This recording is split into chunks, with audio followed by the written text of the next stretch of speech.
Con una canción que quema conocemos los procesos creativos de San Pascualito Rey.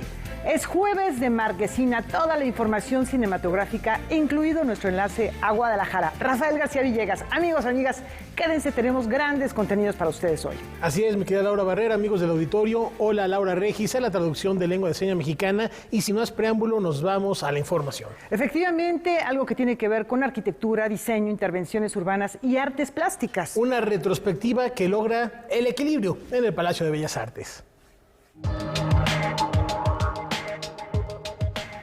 Otro buen pretexto para visitar el Museo del Palacio de Bellas Artes es la nueva exposición Equilibrio Múltiple, una retrospectiva del maestro Eduardo Terrazas con más de 140 piezas. Uno de los objetivos del curador Daniel Garzuzaviaga era mostrar pues, la diversidad artística de Eduardo Terrazas. Entonces la dividió en 4 secciones temáticas.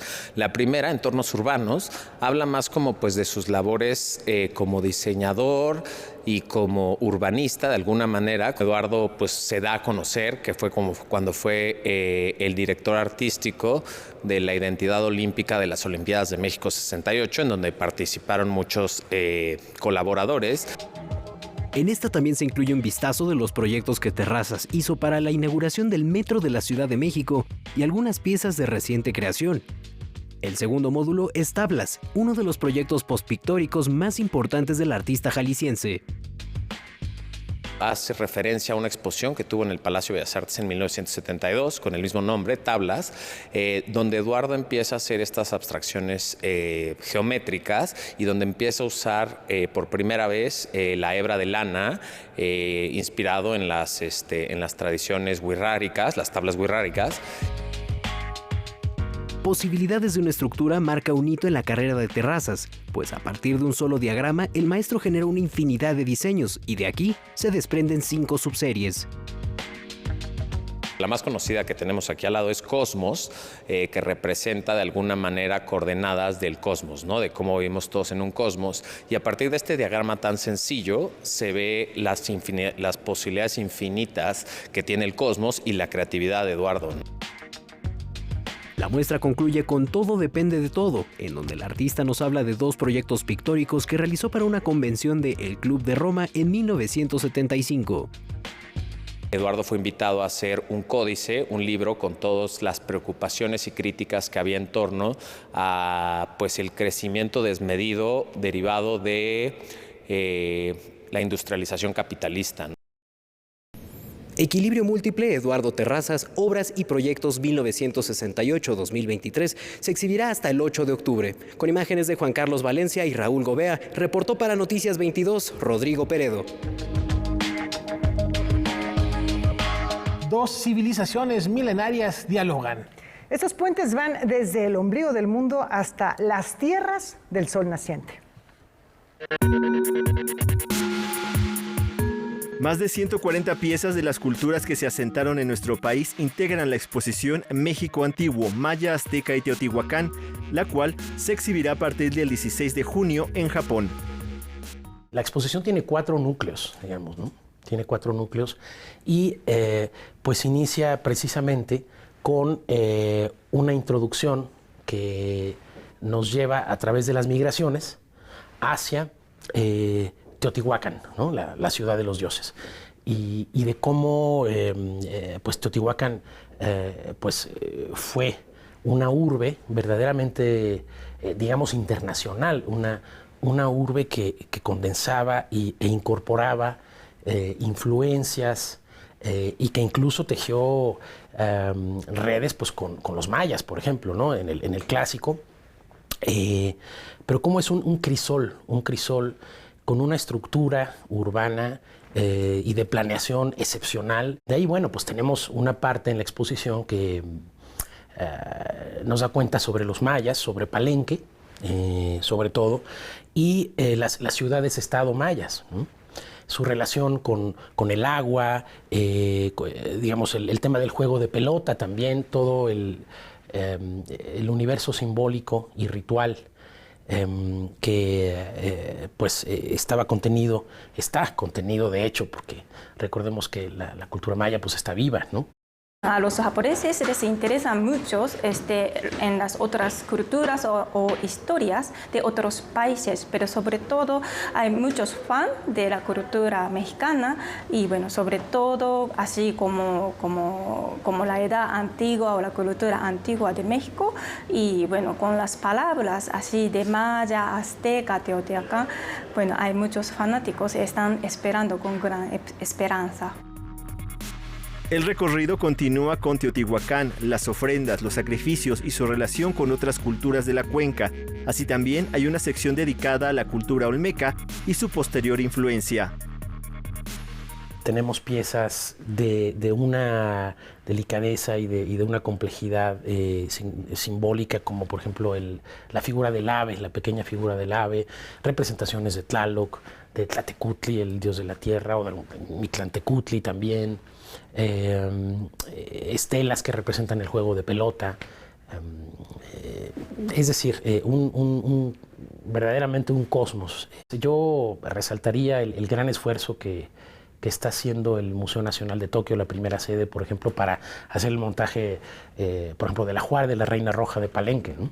Que el montaje es de una alta complejidad, técnica.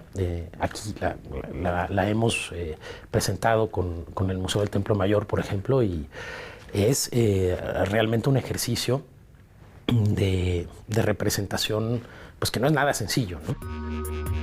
La muestra, concebida por Saburo Sugiyama y Leonardo López Luján, recorrerá los Museos Nacional de Tokio, Museo Nacional de Kyushu y el Museo Nacional de Arte de Osaka. Primero va a celebrar esta exposición en Tokio, capital del Japón. Y este museo justo está en el centro de Tokio, en un parque que se llama Ueno. Es un lugar muy importante, bueno, históricamente y todo, y muchos japoneses visitan. Es como casi Chapultepec en Ciudad de México. Uno está en sur de Japón, que se llama en una ciudad Fukuoka, y después va a otra ciudad, como segunda ciudad más como grande de Japón, que se llama Osaka, oeste de Japón. Pero eso va a hacer una gira en 2 años, así que mucha gente de toda parte del Japón podrían acercarse a la cultura mexicana. Noticias 22, Alberto Aranda. La bailaora María Pajés, Premio Princesa de Asturias, y el dramaturgo Elarbi Elarti desafían las fronteras. Ellos nos invitan a explorar las fantasías que se tejen en las 1001 noches. María Pajés vuelve a México para presentar su obra de Sherazad, una puesta en escena que reúne a 16 artistas, 9 bailaoras y 7 músicos, donde la literatura, el cante flamenco y la danza nos transportan a las 1001 noches. El mensaje que queremos transmitir es precisamente a través de Sherazad, cómo la palabra toma el valor y como instrumento y herramienta de comprensión entre los seres humanos, probablemente el que mejor tenemos y el que es capaz de evitar cualquier conflicto, cualquier desacuerdo, ¿no? Además de las presentaciones de Sherazad en Guadalajara y Monterrey, el Centro Coreográfico María Pajés participará en distintos encuentros, la proyección de un documental y una masterclass. México le ha dado mucho a la compañía María Pajés. O sea, una gira de 21 funciones. Hemos estado en el Bellas Artes, hemos estado en, ¿cómo se llama?, la UNAM, hemos desarrollado... En fin, México, gracias a México, el músculo de la compañía ha resistido, porque es una compañía que tiene 33 años y se mantiene.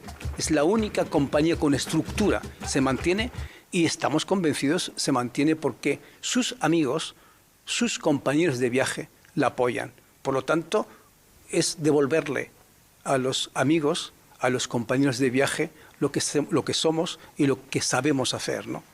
Gracias a la suma de distintas instituciones como la EGID, la Universidad de Guadalajara, el TEC de Monterrey y la Casa de México en España, se llevarán a cabo distintas becas para residencias de mexicanos que se formen en el Centro Coreográfico María Pajés. Para Canal 22, desde Madrid, España, Francina Islas, corresponsal. Julio Estrada nos confirma que la edad es un estado de ánimo. Y la música, una excelente herramienta para mantenerse en forma. El compositor Julio Estrada celebra 80 años de vida y lo hace como cuando tenía 2 años, imaginando, creando, tendiendo puentes con su música entre lo real y lo imaginario. Vamos a escucharlo.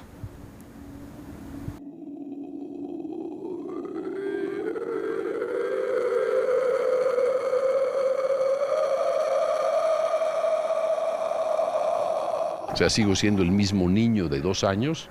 Cuando me veo en el espejo digo, caramba, estamos cambiando. Pero en el fondo sigo siendo ese niño. Y así me gusta ser. O sea, por ello no cambio demasiado. Evoluciono, eso sí. El arte musical de Julio Estrada se caracteriza por establecer una relación íntima entre la investigación, la intuición, el rigor y la libertad. Siempre en busca del equilibrio, sus obras se distinguen por la variación y la repetición, donde importa escuchar a la razón. Elementos presentes en piezas como Memorias para teclado y Canto tejido piano, así como en su inigualable ópera Murmullos del páramo, inspirada en la novela de Juan Rulfo. Juan Rulfo era un enorme solitario y uno puede aprender de esa soledad a oír distinto. Esa fue para mí la enseñanza. El compositor mexicano asegura que hacer arte es un proceso en solitario. Actualmente escribe una novela auditiva dedicada a su esposa Belia e inspirada en las conversaciones que mantuvo con ella. Con su música, Estrada invita a contemplar el espacio donde conviven el sonido, el ritmo, el ruido y lo difuso. Impulsa la cultura de la escucha. Hay una carencia muy grande en nuestro país que es un abandono en general de la sensibilización artística en la sociedad. Nuestras sociedades de origen son en extremo sensibles al arte. Lo que uno encuentra es una sociedad poco feliz, poco alegre, poco contenta consigo misma y poco conocedora de que solo ella misma puede sensibilizarse. Se espera que en los próximos meses se realicen actividades conmemorativas en honor a la trayectoria del maestro, entre las que se encuentran una exposición de sus partituras. Con imágenes de Javier Contreras y Juan Manuel Arcos, reportó Karen Rivera. Hoy es Día Mundial de los Océanos. Reflexionemos sobre el impacto del aumento de sus niveles a consecuencia de la actividad humana. A partir del año 2030 y hasta 2050, el Ártico podría perder todo su hielo marino durante los meses de septiembre, lo que supone una década antes de lo que se había previsto y lo que significa que la crisis climática ocurre más rápido de lo esperado. Esto, de acuerdo con una investigación publicada en la revista Nature Communications de Corea del Sur. La Antártida es el lugar donde está la mayoría del hielo de nuestro planeta. Más del 90% del hielo de la Tierra está en la Antártida. La causa de este deshielo está totalmente ligada a la acción de los seres humanos debido al profundo impacto de las emisiones de gases de efecto invernadero, tales como el dióxido de carbono y el metano. El estudio se basó en un análisis que abarcó desde el año 1979 hasta el 2019 y comparó datos satelitales con modelos climáticos de la transformación del hielo marino. La península antártica y ese sector de la Antártida Occidental se ha calentado casi 3 veces por encima de la media de lo que lo ha hecho el conjunto del planeta en ese tiempo.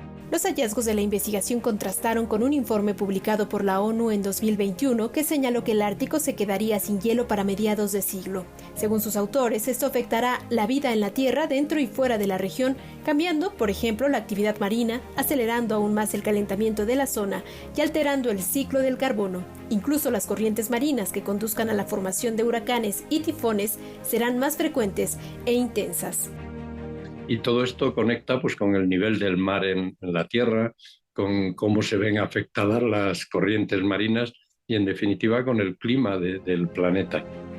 Ligado a lo anterior, existe un 66% de probabilidades de que se supere el umbral de 1.5 grados centígrados de calentamiento global del planeta entre el 2023 y el 2027. De acuerdo con la ONU, este periodo será probablemente el más caluroso jamás registrado debido al impacto de los gases de efecto invernadero y al fenómeno meteorológico El Niño, responsable de inundaciones y de modificar el patrón normal de las condiciones meteorológicas.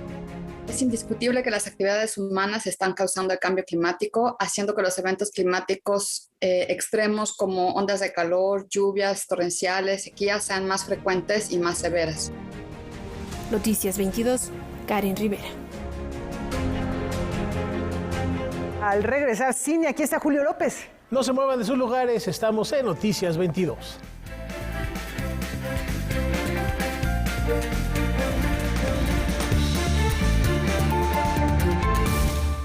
La violencia política contra las mujeres en razón de género es un delito. No solo nos arranca el derecho a votar, a postularnos por un cargo o a ejercerlo. Nos quita la voz y limita nuestra participación en la toma de decisiones. Por eso, el INE y la FICEL investigan a quienes ejercen este tipo de violencia y protegen los derechos políticos y electorales de las mujeres. Si necesitas denunciar violencia política contra las mujeres en razón de género, ingresa a fedenet.org.mx. Mi INE es valioso porque garantiza mis derechos y nos une. MX Nuestro Cine, la cinematografía mexicana de todos los tiempos. Por el triunfo de nuestra causa. La causa es lo que importa. Sintonízalo a través de TV Abierta, 22.2, Megacable, Sky, Dish, Easy, Total Play. ¡Claro! Como que eso es música. Por MX Nuestro Cine. El estudio se llena de romanticismo. Veracruz, rinconcito donde hacen sus nidos las olas del mar. Veracruz. Déjate conquistar con la voz maravillosa de Mijares. Porque me ha regalado el privilegio de amarte. Ven acá con Eugenia León, domingo 21 horas. ¿Te perdiste Catarsis 22 en vivo? No te preocupes, relájate. Y este próximo sábado a las 10 de la noche puedes verlo desde casa porque la conversación se puso buenísima en nuestra repetición. Y si no, los lunes a las 11:30 de la noche, solo aquí por Canal 22, donde la cultura también se ve. Catarsis 22, retransmisión, sábados 22 horas.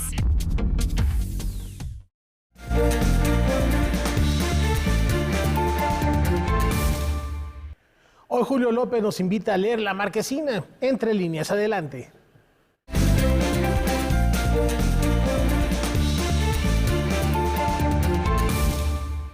Hoy Julio López nos platica acerca de un éxito que está teniendo un cineasta mexicano con un género que no es tan frecuente ver por el formato, los cortometrajes, pero hay muchos cortometrajes mexicanos con perspectivas internacionales que les va bien en los festivales que están girando desde hace tiempo y que de pronto no encontramos dónde verlos. Ojalá que no sea el caso con el que nos vas a presentar ahora Entre líneas. Así es, Laura, muy buenas noches. Fíjate que también es curioso el lugar donde se realiza esta película, que es en Michoacán.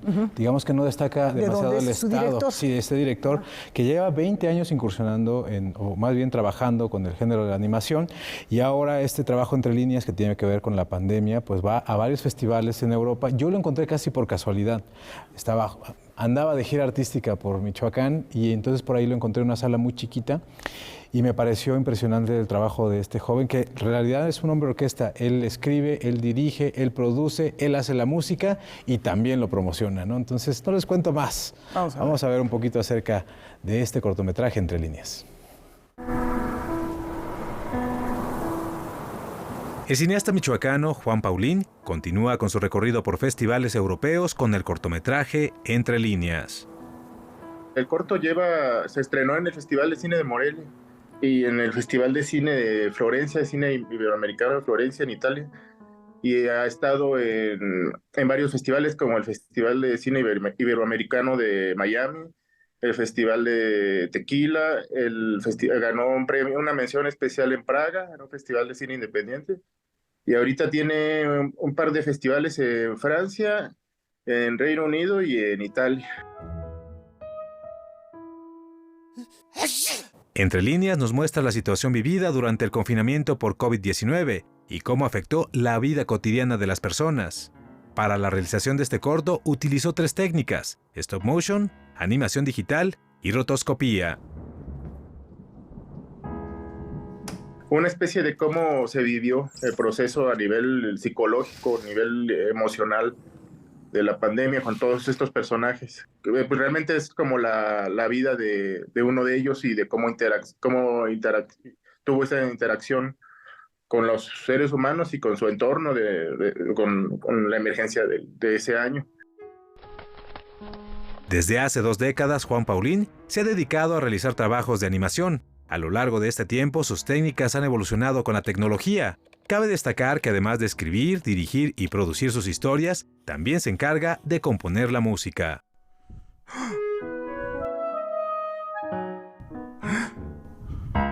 Al final de cuentas, lo que siempre va a estar preponderando ante todo es la idea. Porque tú puedes, o sea, ya ahora con inteligencia artificial se pueden generar muchas cosas, hasta música, diseños, pero realmente a fin de cuentas sí tiene que haber un trabajo, una concepción humana.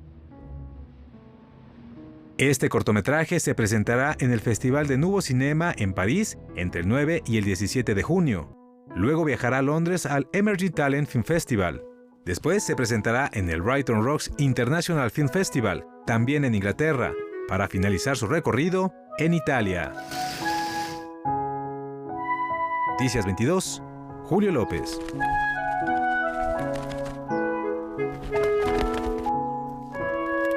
Dos datos, este cortometraje participó en el Festival 5C, en el que, por cierto, Julio fue jurado, y también eventualmente se va a transmitir en la pantalla de Canal 22, está genial. Sí, fíjate que se seleccionaron 10 cortometrajes que conforman la muestra y la idea es que estos 10 trabajos se proyecten por aquí, por la pantalla de Canal 22. Esperemos que así suceda, porque la verdad es que todos estos trabajos valen muchísimo la pena y muchas veces se quedan ahí un poco en el olvido o en las redes sociales o en las propias páginas de los directores. Y bueno, son trabajos que a sus autores les toma un esfuerzo enorme, como bien dices, con excelentes resultados que no pueden quedarse ahí nada más viéndolo un público limitado, sino que se vea en la pantalla de Canal 22. Y lo que nos vas a presentar ahora tiene mucho que ver con lo que estamos viviendo en la discusión pública y que en el cine mexicano se ha manifestado desde hace tiempo, como en otras cinematografías, la perspectiva de género. Así es, fíjate que ayer me tocó ir a la inauguración del Festival Mix, ¿no? Que cumple su edición número 27, si no me equivoco. Y inauguraron esta edición con esta película del director Julián Hernández, 1000 nubes de paz, cerca en el cielo. Amor, jamás dejarás de ser amor. Qué buen título, es de mis favoritos de la cinematografía nacional. Y bueno, precisamente a partir de la proyección de esta película, pues hago una reflexión con diferentes personalidades de la industria sobre cómo ha evolucionado el cine de género en nuestro país, ¿no? Y eso es lo que les presentamos el día de hoy aquí en Marquesina. Cualquiera es más noble, yo le aseguro. Un hombre tiene que ser capaz de probar de todo, ¿no cree? Pues cuando usted disponga. El lugar sin límites, de Arturo Ripstein, pasó a la historia como la primera película mexicana que mostró en pantalla el beso entre dos hombres. Desde entonces, el cine mexicano, con perspectiva de género, ha ganado pequeñas batallas. Dale, cuñado. ¿No se maricón usted también? Sin lugar a dudas, otro parteaguas fue la película 1000 nubes de paz cerca en el cielo, Amor, jamás acabarás de ser amor, del director Julián Hernández. Hace 20 años ganó en la Berlinale el Teddy Award, sin embargo, no fue tan bien recibida en México. Lo vivimos como actores. En algún momento fuimos segregados en algunos castings de algunas películas, pero no nos importó. Lo que importaba era sacar la película. Claro que nos preparamos mucho, sobre todo la mayoría de los actores somos heterosexuales. Entonces entrar y conocer el mundo, que en ese tiempo era underground prácticamente, pues fue fascinante y doloroso. Qué ganas de llorar en esta tarde gris. Julián Hernández y Roberto Fiesco alternaban como director y productor en sus proyectos. Juntos filmaron propuestas cinematográficas que nadie se atrevía a hacer, como Bramadero, Quebranto, Yo soy la felicidad de este mundo y Club Amazonas. Podré vivir lo que el mundo no está cuando el sol ya se esconde. Luego vinieron otras propuestas menos sórdidas que en el trasfondo también retrataban historias de violencia, como Made in Bangkok de Flavio Florencio, que mostraba el proceso de cambio de género de Morgana Love. Un proyecto más reciente es Las Flores de la Noche de Eduardo Esquivel y Omar Reyes, un retrato juguetón sobre un grupo de chicas trans que afrontan su sexualidad en su comunidad. Aunque cada día hay más proyectos de esta naturaleza, su número sigue siendo reducido. En estos 20 años hemos visto cierta evolución, cierto progreso, pero a lo mejor, como siempre, quisiéramos que se viese todavía más marcado, ¿no? Que hubiese más proyectos cada año. Este año tenemos la oportunidad de contar con una película mexicana que está compitiendo por la Mariposa Mix, pero realmente lo que nos gustaría es que llegara un momento en que fueran 5 o 6 cada año, ¿no? La situación no es tan diferente en el resto de Latinoamérica. En cada país surgen pequeñas historias que están trascendiendo fronteras, como el documental Soy Niño, la historia de un chico trans. Era ignorante en ese sentido, pero cuando nos dimos el primer... Al momento de presentar el documental, siento que soy como parte de la producción. Independiente que yo esté apareciendo ahí, por ejemplo, es como si fuera simplemente a mencionar de una persona y libro abierto. O sea, durante todos estos años no hay preguntas que no me hayan realizado, entonces ya estoy acostumbrado a que me pregunten de todo y en verdad como que en ningún momento me han llegado como algún tipo de crítica del por qué soy abierto en general de poder responder de todo.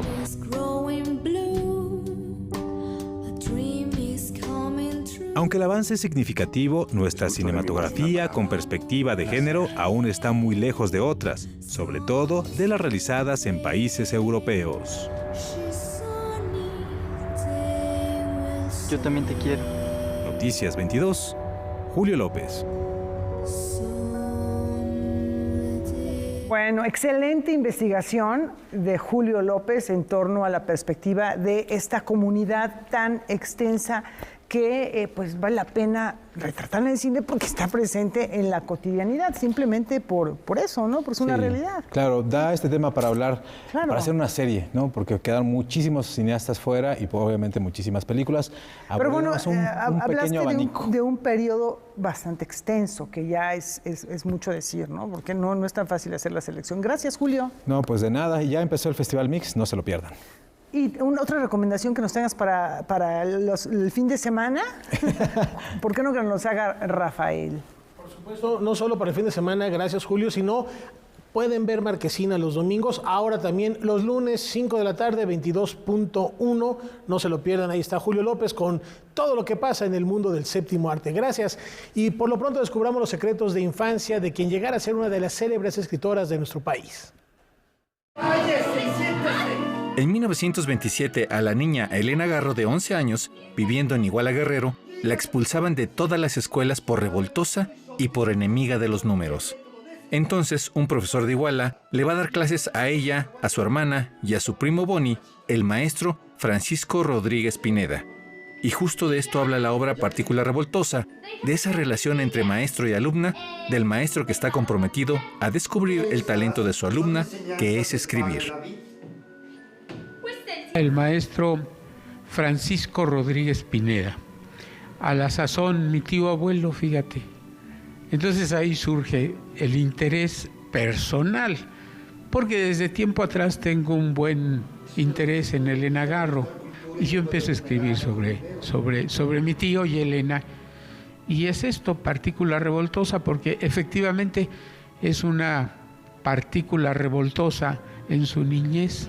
O estudia o se queda como partícula revoltosa toda la existencia.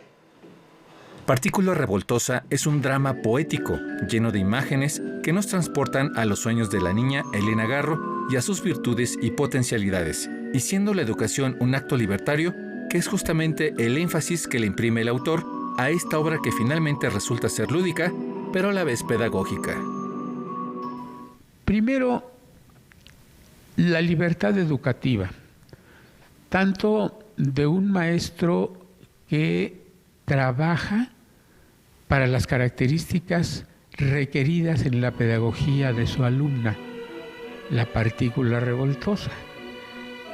Segundo, una vanguardia quizá de la educación en libertad, porque la educación, como cualquier otra actividad humana, debe ser plena, satisfactoria, lúdica, y así será mayormente impregnada en el ser que la esté recibiendo.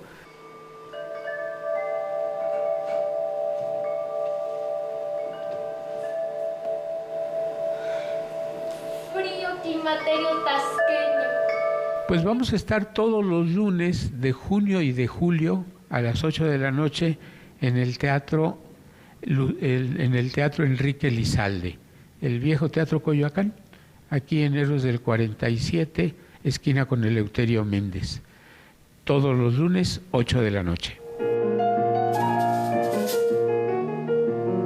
La obra Partícula Revoltosa es presentada por la compañía de teatro Negro Mexicano. Para Noticias 22, José Meléndez. La disputa por la democracia en las redes sociales llega esta noche a Debate 22. Jacaranda Correa recibe al director del Programa Universitario de Estudios sobre Democracia, Justicia y Sociedad, John Ackerman, y a la investigadora de ese organismo, Erika Pérez Domínguez. No se pierdan esta charla. Se va a poner buena, ¿no, Rafa? Interesante cómo se mueven las redes sociales y qué se teje en las mismas, mucho más allá de fake news o simples chismes. También la democracia circula en las mismas. Con esta reflexión nos vamos a una brevísima pausa, tenemos más información. Volvemos.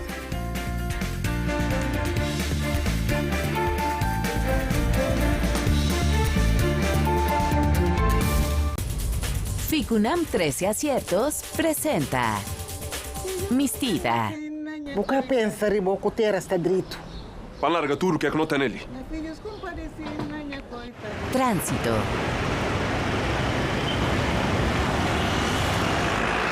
Entre las sombras arden mundos. Es como cuando uno se toma un tecito y se relaja y se pone a reír con los amigos, así. Nadia. Aquesta setmana tinc l'operació. Em veus prou cansada d'hospitals? El mar también es suyo. Quando me despertei, não me senti aliviada. Cinema 22, programa número 1. Jueves, 22:30 horas. Aquí encontrarás un espacio que aborda diversos temas como cultura, política, sociedad y actualidad, con destacados periodistas y especialistas invitados, quienes generan una reflexión crítica y plural de la realidad de México y el mundo. Debate 22, lunes a viernes, 21 horas, por Canal 22. La cultura se ve en todas partes. ¿Y nunca tuviste un amor secreto?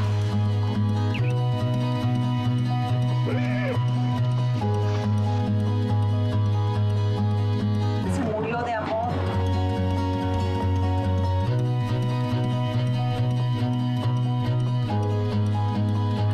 Estoy enamorado de usted. Enamórate de las mejores historias en MX, nuestro cine.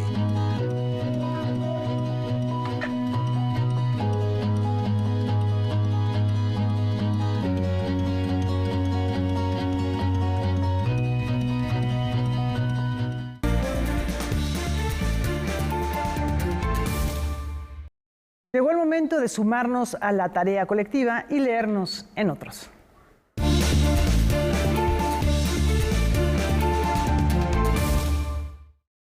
Los libros no son la vida, solo son sus cenizas.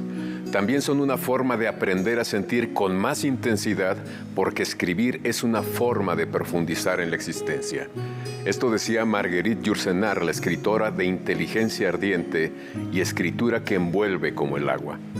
Este año que se cumplen 120 años de su nacimiento, convendría recordarla leyendo algunos de sus libros. Por ejemplo, Memorias de Adriano es el luminoso monólogo que da cuenta de la inteligencia de ese emperador de principios de nuestra era. Opus Nigrum, donde a través de un médico alquimista da cuenta de la Europa medieval y renacentista, o Como el agua que fluye, que gira en torno a un hombre simplón, a decir de Yourcenar, que pese a los avatares de su vida, mantiene la cabeza clara y la mirada aguda que le permite disfrutar de la cultura más sofisticada sin perder la perspectiva del mundo que lacera a muchos. Yourcenar en sus novelas sacude, hace dudar, tensa los lugares comunes, las inercias históricas para hacernos pensar y sentir. Marguerite Yourcenar, como Adriano, fue una escritora de gran inteligencia enriquecida con las tradiciones de su pasado y de su tiempo. Los libros son ventanas para mirar lo nuevo y para mostrar lo nuestro. También son puentes para transitar por esos mundos paralelos que enriquecen al nuestro. Cuénteme qué lee, porque la lectura es una tarea colectiva. Nos leemos en otros. Es momento de enlazarnos a Guadalajara. Allá se encuentra Víctor Gaspar con los pormenores del Festival Internacional de Cine. Víctor, ¿cómo estás? Muy buenas noches. Es jueves y es nuevamente un placer saludarlos desde la Cineteca de la Universidad de Guadalajara, dentro del Conjunto Santander de Artes Escénicas. Esta ha sido la sede principal de la 38ª edición del Festival Internacional de Cine en Guadalajara, en donde Italia ha sido por tercera ocasión país invitado de honor.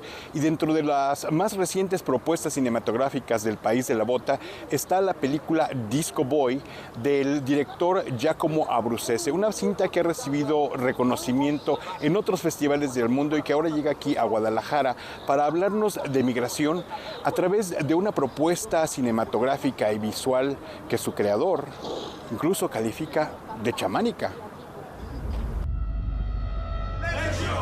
Alexei es un migrante bielorruso que cruza Europa para llegar a Francia ilegalmente. Se enrola en la Legión extranjera por 5 años para obtener el pasaporte francés.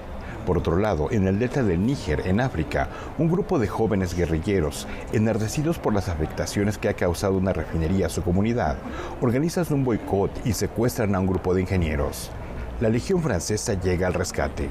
A partir de estas situaciones, el director italiano Giacomo Abruzzese desarrolla la película Disco Boy.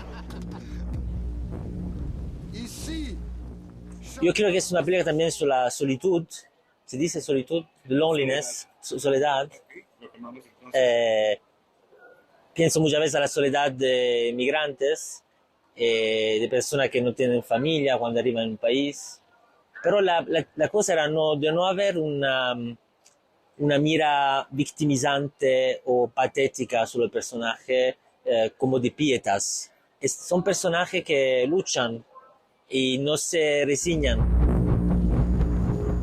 El planteamiento realista inicial en la película cambia en la jungla y a momentos nos ofrece tomas un tanto estroboscópicas al estilo de las luces en una discoteca. La película en este momento cambia de registro. Antes era más realística y poco a poco de la jungla diviene psicodélica, chamánica. Y Disco Boy es un viaje sensorial y es muy importante de verlo en una sala de cine, porque es una experiencia total también sonora.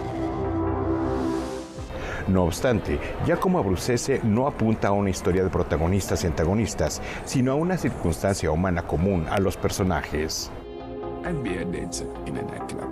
Por lo que yo intento cuando faccio una película es de avere una dimensione universal que es un poco fuera del tiempo, un poco, porque en este modo puede resonar en momentos diferentes, porque habla del humano.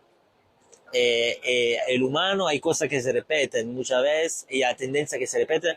La cuestión migratoria no es una cuestión de hoy, es una cuestión que por lo menos yo creo 40, 30 años en Europa. Disco Boy tuvo su premiere el pasado febrero durante su participación por el Oso de Oro en la Berlinale. Todos conocemos las múltiples historias que nos ofrece el cine, historias que encuentran su origen en el mundo de la literatura. Es por ello que ambas industrias, la cinematográfica y la del libro, se dan cita aquí para generar sinergias y ofrecernos este arte. Con una oferta de más de 30 sellos editoriales y temáticas que van de la ficción, la no ficción, el terror y la literatura infantil y juvenil, se lleva a cabo una sesión de pitch en esta edición del festival que pretende crear sinergias para llevar estas historias de la letra a la pantalla. Si bien la literatura con el cine siempre han tenido una estrecha relación, casi siempre ha sido reactivo, casi siempre ha sido un acercamiento por parte de los directores y los productores hacia las editoriales o hacia los autores. Bueno, pues a través de las editoriales lo que hacemos es, ya traemos los contenidos propositivamente para platicar de obras que sabemos que están con derechos disponibles, que son susceptibles de adaptarse, porque eso también es importante. Para Quetzal y de la Concha, hay dos marcadas tendencias de interés de los realizadores cinematográficos por las historias que la industria editorial ofrece. Observamos que hay dos perfiles. Por una parte tenemos perfiles de grandes productoras de carácter internacional que también son fundamentales como proveedores de contenido de las plataformas y por supuesto también de las grandes pantallas. ¿Qué pasa? Que en ese caso están buscando contenidos de carácter muy comercial, que tengan un montón de potencial para un público al que se van a acercar y que sea muy amplio. En el caso de otros productores que nos gusta llamarlos más de boutique, son productores que están buscando contenidos probablemente más arriesgados, con algunas propuestas que pueden salir de lo común.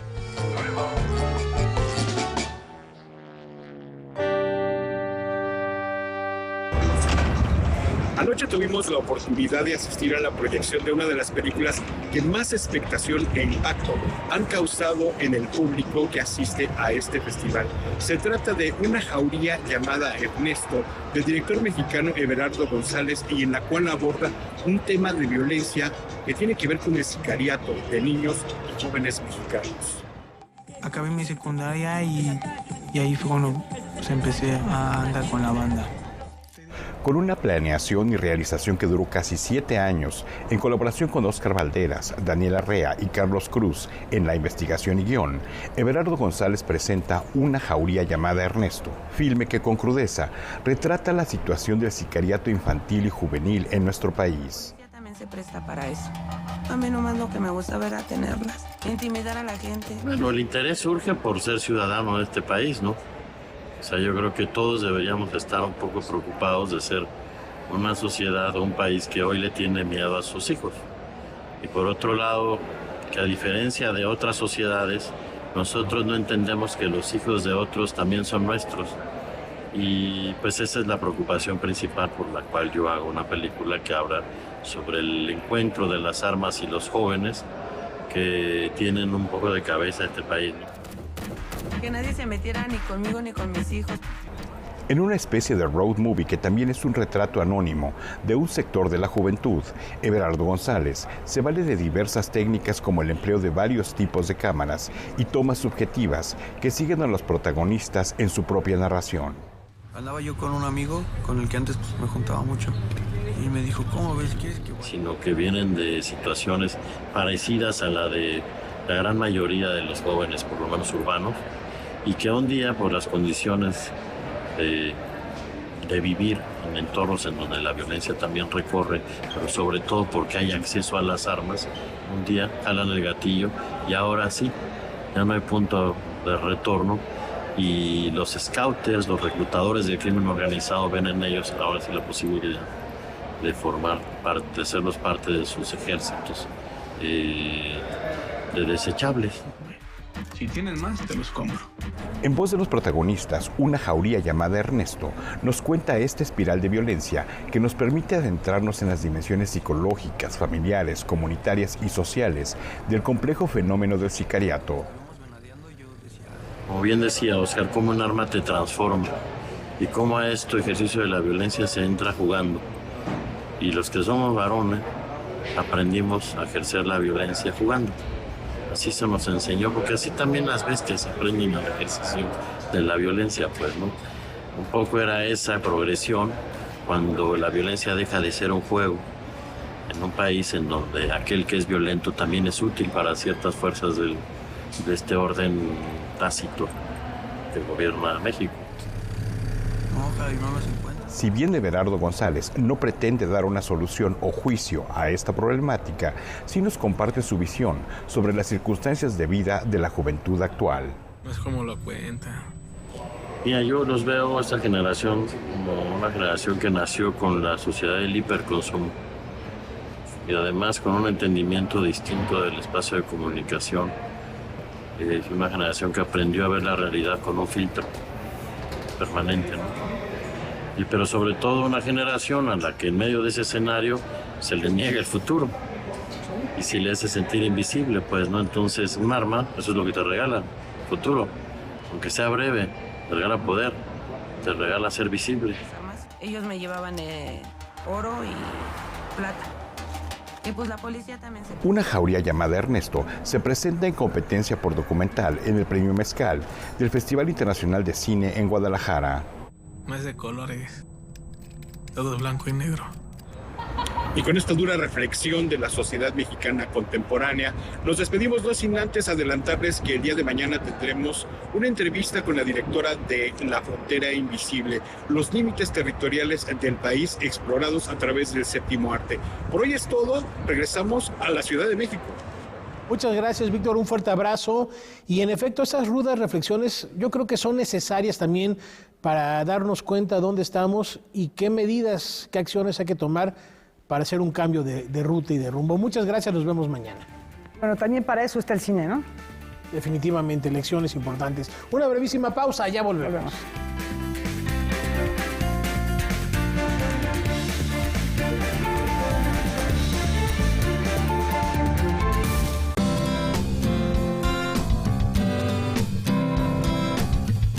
Como audiencia, tienes derechos. Debes conocerlos para poder ejercerlos y ser parte de los televidentes críticos y participativos. Es muy importante que sepas que la televisora debe respetar los horarios anunciados en su programación, tener acceso a la misma calidad y niveles de audio y video. Para más información, consulta la página de defensoría.canal22.org.mx.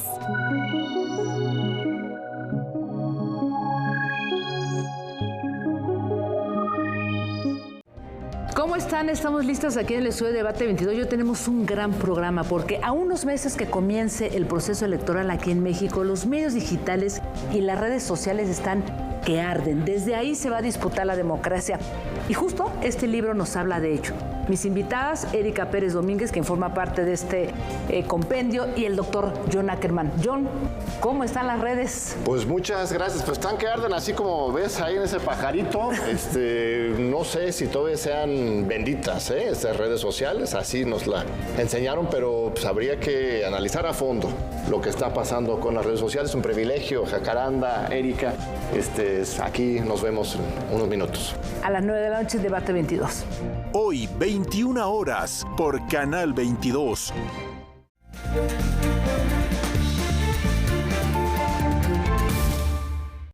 Veamos qué propuesta nos tiene esta noche el crítico de cine Leonardo García Tsao. Adelante, maestro. Hola, ¿qué tal? ¿Cómo están? Buenas noches.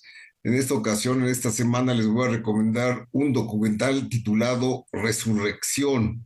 Es el cuarto documental y último que terminó en vida el realizador Eugenio Polgovsky, egresado del Centro de Capacitación Cinematográfica, y trata sobre las cascadas de Juanacatlán, un sitio que en los 40 y 50 era llamado el Niágara mexicano y que 30 años después inició su deterioro cuando se instaló un complejo industrial en el pueblo del Salto. Una y otra vez, de manera insistente, Polgovsky contrasta imágenes idílicas de un paraíso tomadas en fotofijas, películas caseras y documentales turísticos con la zona de desastre que él se encontró en 2016. Es evidente que las aguas residuales han destruido la flora y la fauna de la zona y, lo que es peor, han contaminado a los habitantes de los pueblos aledaños al río Santiago, de tal forma que son numerosos los que han muerto de cáncer o insuficiencia renal. Haciéndose cargo de la dirección, la fotografía, la edición y el diseño del sonido, Polgowski fue un cineasta total, fungiendo también de coproductor al lado de Julio Chávez Montes de la compañía Piano. Por desgracia, Polgowski falleció un año después, dejando trunca una carrera brillante de documentalista. En 2022, su hermana Mara Polgowski terminó su obra póstuma titulada Malintzin 17. Resurrección se exhibirá el próximo domingo 11 de junio a las 20:30 horas, a las 8:30 de la noche, aquí por canal 22.2 Nuestro Cine, el próximo domingo. Y nos vemos la próxima semana. Hasta luego. Gracias, Leonardo. Hasta la próxima semana. Y los cismas y reencuentros que vivió esta banda de culto del rock nacional ahora son una canción que quema. La música llega al FICUNAM con una de las bandas mexicanas, San Pascualito Rey. Canción que quema es el nombre del documental creado por los directores Julen Olaizola y Rubén Imas, que retrata el proceso por el cual una banda de rock transita, visto desde el lenguaje estético que un producto cinematográfico conlleva. Nosotros como directores nos acercamos a San Pascualito Rey, a esta legendaria banda de rock mexicano. Primero porque nos gusta mucho su trabajo, nos encanta su música, pero sobre todo pensamos que cualquier persona del público puede estar interesada en vivir de cerca y de manera íntima los procesos creativos que hay detrás de producir un disco de música. ¿Por qué hacer un documental sobre una banda de rock? También por el puro gusto, ¿no? Y por la circunstancia. Muchas veces uno no está pensando cuál es la siguiente película. Las películas a veces se aparecen ante uno y uno a veces se da cuenta y tiene la suerte de darse cuenta y agarrar algo que esté en el aire. En este caso fue una invitación de San Pascualito Rey que nos hicieron a nosotros de acompañarlos en el proceso de grabación de un disco. Dicho documental obtuvo el premio a Mejor Largometraje Nacional en el Festival Inédit. Tiene su línea dramática muy bien definida, tiene sus conflictos, tiene sus momentos muy emotivos, incluso sus momentos más ligeros, ¿no? De que te puede sacar la risa. Es una... Y algo de lo que se preocuparon los directores fue de que fuera una película universal. Es decir, lo que no querían era que fuera una película para los fans de San Pascualito Rey, sino que fuera una película para quien le guste el cine y también para quien le guste la música.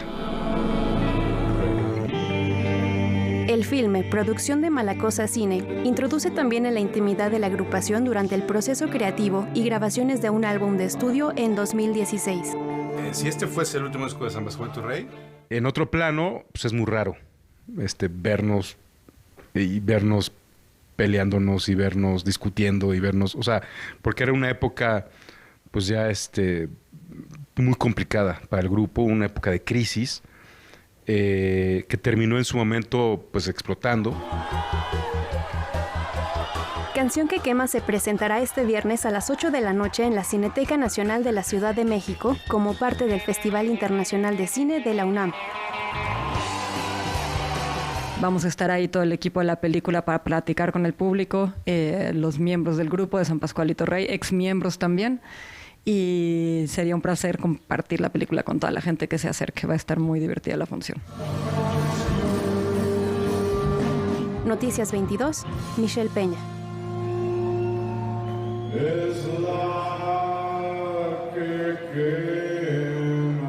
Ya nos vamos y lo hacemos con música. El 8 de junio de 1671 nace Tommaso Giovanni Albinoni. Uno de los grandes compositores del periodo barroco, muy influyente, recorrió toda Europa, aunque nunca salió de Venecia. Su música, sus más de 290 composiciones, recorrieron el mundo y él fue el primero en componer conciertos para oboe. Desafortunadamente, gran parte de su obra se pierde cuando es bombardeada la ciudad de Dresde, la biblioteca donde se resguardaba, pues se destruyó gran parte de lo que logró en vida. Afortunadamente, hoy todavía hay piezas con lo que lo podemos recordar y, por ejemplo, esto que seleccionamos para ustedes. Muchas gracias. Buenas noches.